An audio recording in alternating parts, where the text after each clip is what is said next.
para ser empadronados cada uno a su ciudad. Y José subió de Galilea, de la ciudad de Nazaret, a Judea, a la ciudad de David, que se llama, ¿cómo se llama? Belén, por cuanto era de la casa y familia de David, para ser empadronado con María su mujer, desposada con él, la cual estaba encinta. Y aconteció que estando ellos allí, se cumplieron los días de su alumbramiento, y dio a luz a su hijo primogénito, y lo envolvió en pañales, y lo acostó en un pesebre, porque no había lugar para ellos en el mesón. Verso 8. Había pastores en la misma región que velaban y guardaban las vigilias de la noche sobre su rebaño.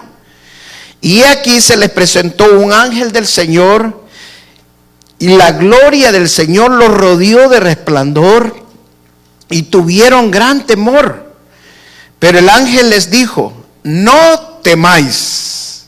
Dile al que está a la par: no temáis, porque he aquí os doy nuevas de gran gozo, que será para todo el pueblo, que os ha nacido hoy en la ciudad de David un Salvador, que es Cristo el Señor. Esto os servirá de señal: hallaréis al niño envuelto en pañales y acostado en un pesebre. Y repentinamente apareció con él, con el ángel, una multitud de las huestes celestiales que alababan a Dios y decían: gloria a Dios en las alturas, y en la tierra paz, buena voluntad para con los hombres. Sucedió que cuando los ángeles se fueron de ellos al cielo, los pastores se dijeron unos a otros: pasemos pues hasta Belén y veamos esto que ha sucedido y que el Señor nos ha manifestado. Vinieron pues apresuradamente y hallaron a María y a José y al niño acostado en el pesebre. Y al verlo dieron a conocer lo que se les había dicho acerca del niño. Y todos los que oyeron se maravillaron de lo que los pastores les decían. Pero María guardaba todas estas cosas, meditándolas en su corazón. Y volvieron los pastores y glorificando y alabando a Dios por todas las cosas que habían oído y visto, como se les había dicho. Amén. Leamos otra vez el verso 11. Mire que lo que es la revelación que recibieron los pastores.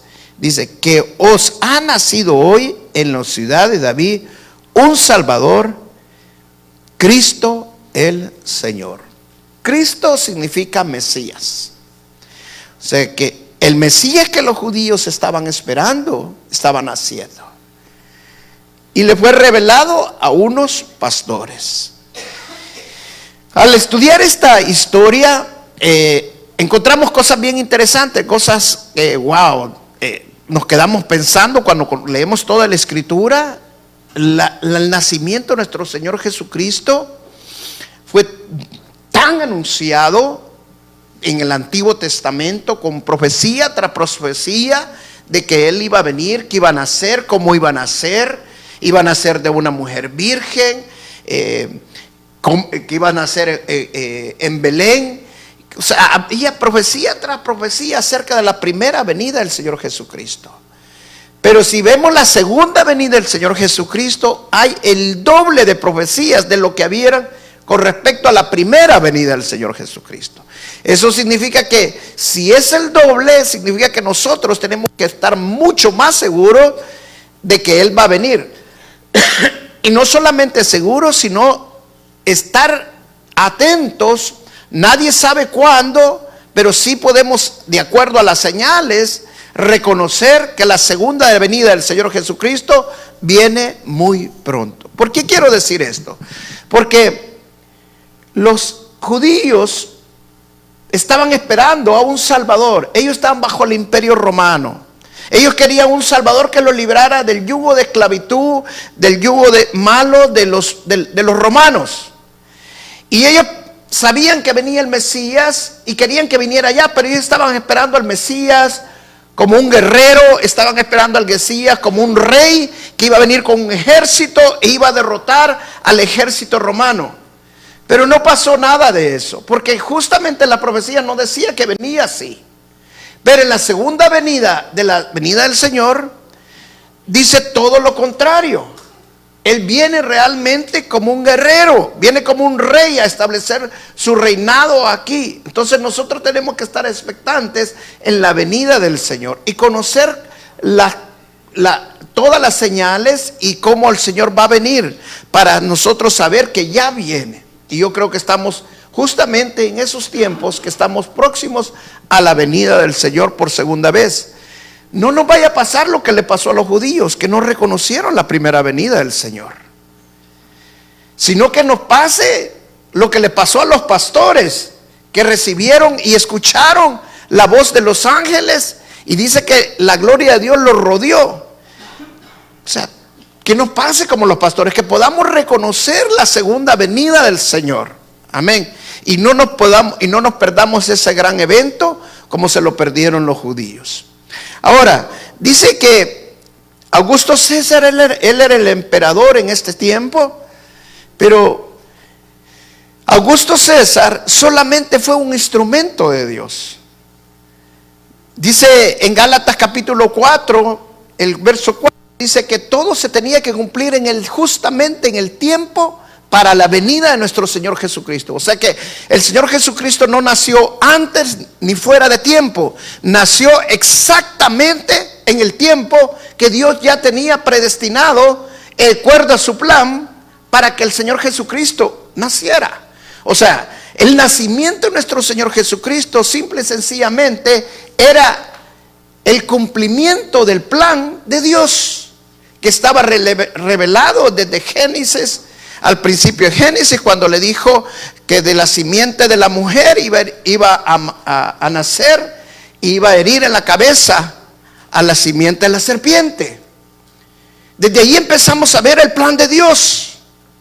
Luego en el libro de Éxodos vemos también cómo el plan se revela de alguna manera cuando Dios manda a pintar los dinteles de las puertas con la sangre de los corderos.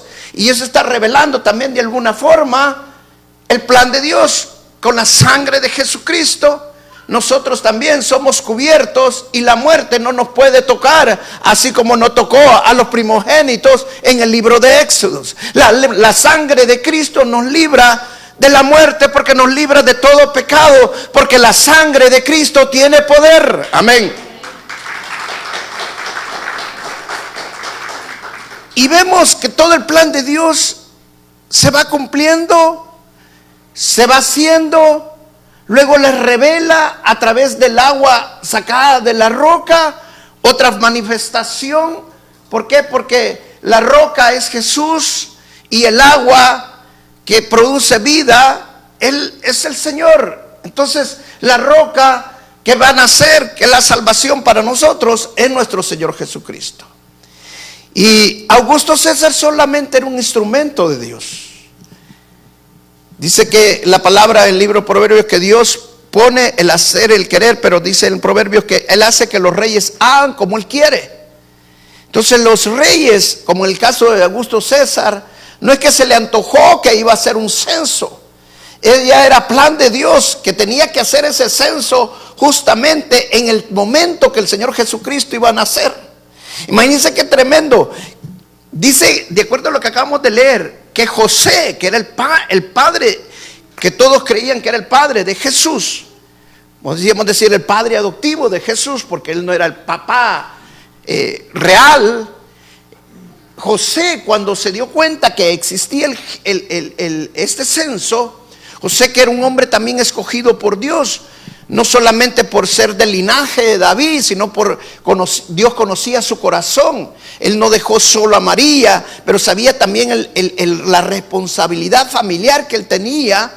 Y cuando él escuchó del censo, el censo era importante en esos entonces, porque era la manera de trazar los impuestos y que usted perteneciera a un lugar. Entonces ellos tenían que regresar a la ciudad de donde originalmente era el hombre, no la mujer. Y de acuerdo a la ley, quien tenía que regresar era el padre de familia. No necesariamente tenía que viajar la esposa y los hijos. Con solo el padre de familia que fuera a registrar a él y a toda su familia, ya quedaban asentados en ese censo. Pero se llevó a María. Ahora, del Galilea, Nazaret de Galilea, donde estaba José, hasta Belén hay más o menos 130 kilómetros de distancia. Eso significa que en aquellos entonces no habían carros, no habían aviones. O sea, el viaje fue un viaje muy largo. Y una mujer embarazada, y en ese viaje, José no la quiso dejar por las mismas situaciones que habían pasado, y se la llevó en el viaje. Pero el censo no fue una casualidad, el censo fue plan de Dios, para que fuera el censo justamente en el tiempo del nacimiento de nuestro Señor Jesucristo, porque el Señor Jesucristo no tenía que nacer en Nazaret, sino que tenía que nacer de acuerdo a Miqueas. ¿A dónde? En Belén. Entonces justamente llega José con su familia a Belén para censar a su familia. Llega justamente al momento del nacimiento de nuestro Señor Jesucristo. ¿No les parece eso maravilloso? O sea, Dios tiene un plan para todos. Cuando nosotros Dios nos movemos, hay veces decimos, ¿por qué hice esto? Hermano, es porque Dios te movió. Si tú estás en esta nación, no fue casualidad que tú estás en esta nación. No es porque alguien vino y te dijo hace esto, no es porque Dios te movió. Dios tenía algo preparado en este lugar, Dios tenía algo preparado en este país. Y Dios tiene preparado algo en esta ciudad para ti, porque Dios te va a usar y Él tiene un propósito grande en tu vida.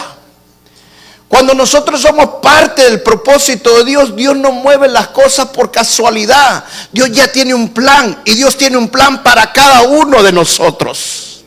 Y si nosotros estamos dentro del propósito de Dios, ese plan de Dios se va a cumplir, y se va a cumplir en el tiempo de Dios. Así que ya deja de sentirte frustrado o frustrada porque no has alcanzado esto, o porque no has logrado esto. Como yo decía el domingo, los jóvenes ya dejen de frustrarse. ¿Por qué no me he casado todavía? Va a venir el Señor Jesucristo y no me he casado todavía. No te preocupes, no es tu tiempo. Dentro del plan de Dios, Dios tiene planes. Amén. Gracias a Dios, mi hermano Rey David con Cristina se van a casar antes que venga el Señor Jesús. Amén. Roberto estaba preocupado por eso, pero ya se casó. Todavía el Rey David está ahí. Sí, que ve. Espérate, Señor, no vengas todavía, le dice.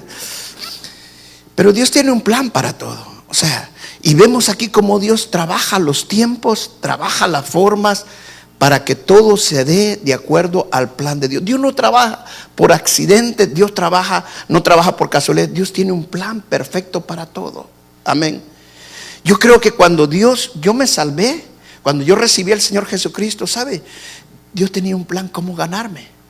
Dios tenía un plan ya exactamente cómo yo iba a llegar a los pies de Él. Dios es un ingeniero, un arquitecto, un diseñador espectacular, que no le falla nada, y todo lo hace de acuerdo a sus propósitos. Aquella persona que vos pensaste que era César Augusto, que te trató mal, que te mandó para allá, y que, por culpa de este estoy aquí. No era por culpa de Dios. Había un plan de Dios para que estuvieras aquí. O sea, Dios lo hace de una manera perfecta. Amén. Entonces dice de que el Señor Jesucristo tenía que nacer en Belén. ¿Y por qué en Belén? Porque estaba profetizado que en Belén iba a nacer. Belén, dice la misma palabra, ¿qué iba a salir de Belén? Era el más pequeño de todas las tribus de Judá. ¿Qué podrá salir de Belén? Decía. Pero de Belén tenía que nacer el Señor Jesucristo. Ahora mire qué interesante que era Belén. En Belén, Ruth recibió en Belén su redención. Allí donde conoció a su esposo, allí Ruth donde se casó, restauró su familia. En Belén es donde empezó otra vida. En Belén es donde recibió la gracia de Dios. En Belén fue donde ella recibió la misericordia de Dios. Ahora, ¿no ese es todo lo que nosotros recibimos también en nuestro Señor Jesucristo? Ese es todo lo que el Señor Jesús hace cuando Él nace y tuvo que nacer en Belén, porque Belén representa también para nosotros la gracia de Dios, porque allí nació el que trajo la gracia de este mundo. Ahí nació el que trajo la paz a este mundo. Amén. Entonces Belén era importante para que Él naciera en Belén. Ya estaba profetizado y era parte. Y dice que habían unos pastores que estaban pastoreando ovejas, y era de noche, y les fue dada buena noticia. Ahora te voy a decir algo. Han habido malas noticias, ¿sí o no? Este año ha sido de malas noticias. El año pasado aún quizás igual o peor. Tuvimos el Harvey el año pasado. Este año hubo un tsunami otra vez en Asia. El volcán que estuvo haciendo erupción por varios meses y sacaba lava tras lava, el río de lava. Yo miraba, era impresionante lo que sacaba lava en Hawái. Prácticamente casi se acabó, casi una isla. No por completo, pero fue bastante el daño que hizo en esa gran isla. Han habido terremotos, guerras, rumores de guerra. Bueno, justamente ayer hubo una gran caída en la bolsa de valores. Hay peligro de una recesión, dicen, a saber. Pero siempre hay malas noticias.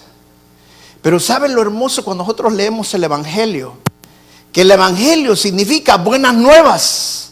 Que el Evangelio significa buenas noticias. O sea, por mala que sea la noticia que nosotros vamos a ver no va a ser mala, sino que va a ser buena. ¿Por qué? Porque la venida de nuestro Señor Jesucristo son las buenas nuevas para todo el mundo. No hay noticia mala cuando nosotros conocemos el Evangelio. ¿Por qué? Porque ya Jesucristo derrotó a Satanás. Ya Jesucristo nos hizo más que vencedores. Entonces nosotros somos portadores de buenas noticias.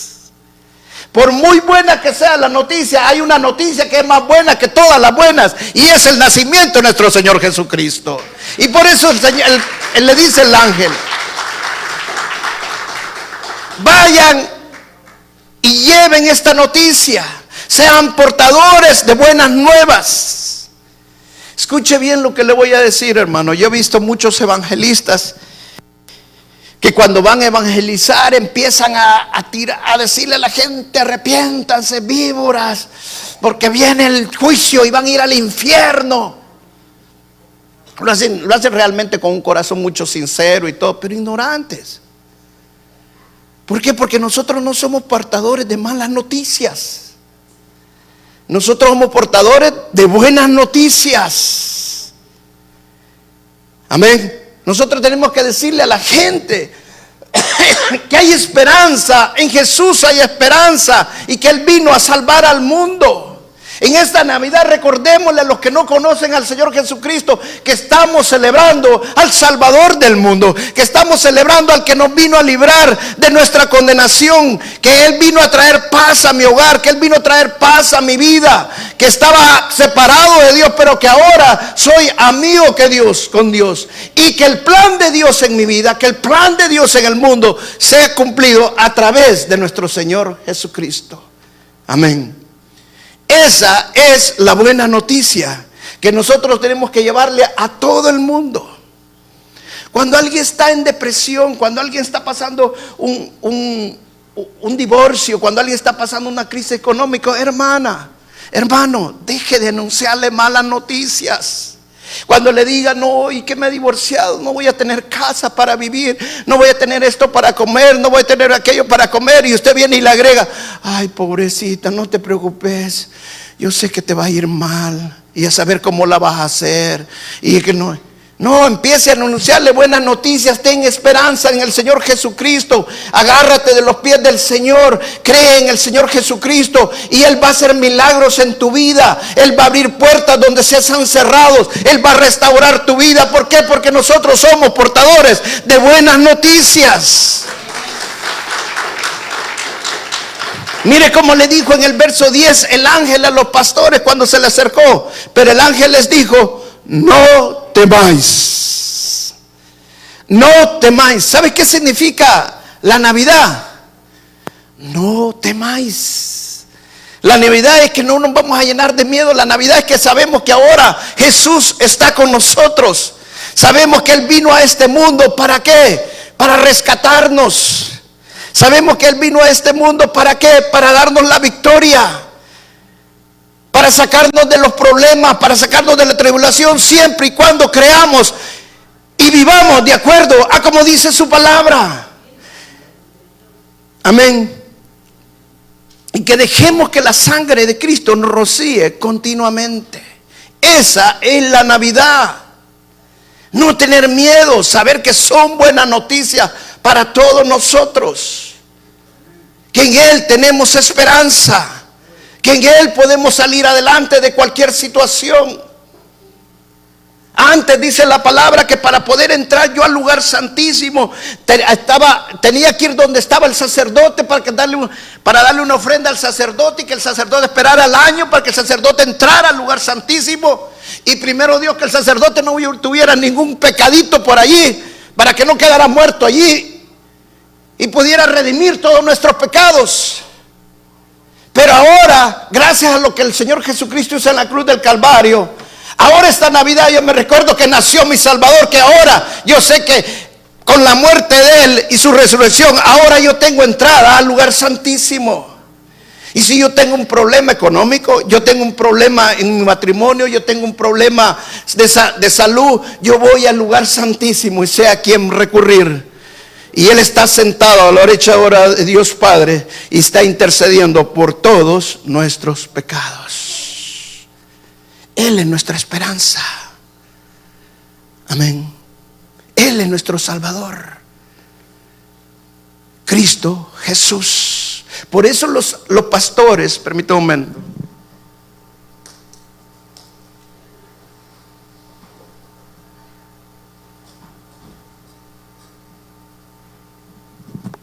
Por eso los pastores, cuando les fue dada la noticia, mire que vieron al ángel, el ángel Gabriel los cubrió. Dice que la gloria de Dios los envolvió. La gloria de Dios los envolvió. ¿Sabe por qué? Porque iban a recibir las buenas nuevas. ¿Por qué a los pastores? Y no se las dio a políticos, a gobernantes, a los fariseos, sino que escogió a los pastores. ¿Sabía usted que los pastores era la profesión peor vista en esos entonces? Era tan mal vista que el Sanedrín no admitía como testigo a un pastor. O sea, ningún pastor podía ir a ser como servir de testigo en un juicio. Pastor de ovejas, no podía. Era una profesión mal vista, era lo peor de lo peor, es lo peor que usted podía hacer. Supuestamente eso es lo que hacían los criminales, hacían las personas que no tenían nada. Era lo que hacían, eran pastores. ¿Por qué Dios escogió los pastores y no escogió hombres religiosos o hombres gobernantes o políticos o ricos, sino que vino a coger lo más pobre de lo pobre y lo más humilde de lo humilde? ¿Sabe por qué? Porque Dios no está buscando lo que tú tienes, Dios está buscando tu corazón. Si tú quieres recibir las buenas nuevas del Señor, te lo digo esta noche, esta Navidad, Cristo no está interesado en lo que tú tienes, Cristo está interesado en tu corazón. Que tú realmente lo recibas, que no tengas miedo, porque las buenas nuevas son buenas. Y cuando tú aprendes a confiar en el Señor y a entregar tu corazón al Señor, todas las cosas viejas van a pasar y todas las cosas van a ser nuevas. Pero tú realmente necesitas poner tu corazón al Señor. Y mira qué les dijo el ángel. Saben, van a encontrar, vayan porque van a ser el Salvador, el Cristo. Y les voy a dar esto como señal: un niño cubierto en mantas. Ahora yo le pregunto, ¿será eso una señal? Cuando nace un niño no lo tenemos que cubrir en mantas. Pero no fue esa la señal única. ¿Qué fue que les dijo? Y lo van a encontrar en un pesebre. ¿Sabe qué era un pesebre? Era una piedra donde llegaban a comer los animales, una piedra en forma así de guacal grande, donde los animales llegaban a comer. Eso le sirvió de cuna al Señor Jesucristo. Iba a estar encontrado en un pesebre. Entonces ellos encontraron que cuando llegan a ver al Señor Jesucristo, se fueron inmediatamente a ver si era verdad. ¿Sabe qué hubiera pasado si Dios se lo hubiera dado a un político? Si Dios se lo hubiera dado a un gobernante, si Dios se lo hubiera dado a alguien pudiente o a alguien orgulloso, alguien que no quiere escuchar la palabra de Dios, alguien que todavía anda viendo, quiero ver si me ponen a mí atención. ¿Sabe qué hubiera pasado? Cuando el ángel le hubiera dicho algo, hubiera dicho, yo no creo eso. ¿Para qué voy a perder mi tiempo? Los pastores ni 2 veces fueron, inmediatamente se fueron a ver si ahí había ganado, ahí había nacido el Señor. Si tú estás escuchando este mensaje esta noche, no desaproveches esta oportunidad, porque el Señor quiere ganar tu corazón esta noche. Es el momento que tú entiendas que Él vino a salvar al mundo. Ahora te pregunto, ¿tu corazón es el de un pastor? ¿Alguien que de veras quiere al Señor, que quiere que Cristo entre a su corazón? ¿O es el corazón que todavía está orgulloso, incrédulo, escéptico? Dios te está hablando esta noche y Dios quiere entrar a tu corazón. Dios quiere reinar en tu corazón en esta Navidad. Gloria a Dios. Cierra tus ojos y no estás. Y si tú nunca has recibido al Señor Jesucristo como tu Señor y Salvador, abre tu corazón esta noche. Abre tu corazón. Dile: Jesús, quiero que entres a mi corazón. Señor Jesús, quiero ser como esos pastores que al nomás escuchar la voz del ángel y decirle lo que estaba pasando y cómo iba a pasar, así salieron. Así quiero creer yo tus buenas nuevas, Señor, que tú viniste a este mundo para morir en esa cruz. Para muchos era el fracaso más grande, pero la palabra dice que tú moriste y que resucitaste al tercer día y que ahora estás sentado a la derecha de Dios Padre. Y dice el libro de Efesios que la salvación es por fe y no por obras, para que nadie se gloríe. Puedes decirle esta noche: Señor, por fe quiero recibirte. Quiero ser como esos pastores, para que tú entres a mi vida, a mi corazón. No es casualidad que tú estabas aquí. Así como pasó con César Augusto, no fue casualidad que hizo un censo, para que justamente cuando llegara José y María a censarse a Belén, naciera el Salvador de este mundo, naciera Jesús de Nazaret. No fue casualidad, era plan de Dios. No es casualidad que tú viniste aquí esta noche, era el plan de Dios. Abre tu corazón nada más. Levanta tu mano si tú nunca habías hecho esta oración. Levanta la gracia, Jesús. Gracias, Jesús. ¿Quieres recibir a Jesús esta noche? Solo dile: Jesús, gracias. Gracias. Gracias, Jesús. Voy a hacerte un llamado más. Hay un plan para cada uno de nosotros. Dios es un Dios que todo lo planea. Dice la palabra de Dios que Dios nos escogió desde antes de la fundación del mundo. Yo me gozaba cuando miraba a los jóvenes aquí el sábado pasado.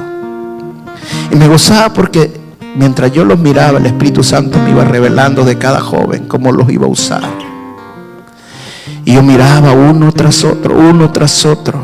Wow, decía, no es casualidad que vinieron a esta iglesia. Y estoy hablándole a los jóvenes. Era un propósito de Dios. Había un plan maravilloso en tu vida. Dios no solamente quería restaurarte a ti, Dios quiere restaurar tu familia también. quiere restaurar a tus amigos también. Dios te quiere usar como arma forjada del evangelio contra Satanás. Y Dios te va a usar. Dios te va a usar. Así como son los pastores.